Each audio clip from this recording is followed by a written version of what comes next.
स्वर्गलाई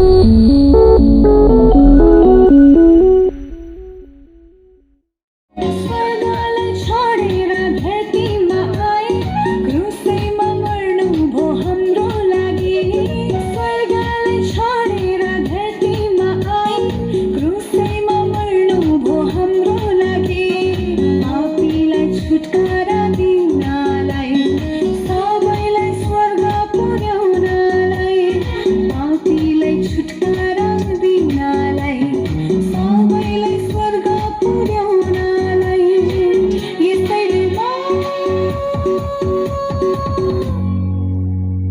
छम छम नाचिदिन्छु कम्बर हल्लाई हल्लाई येशूको यो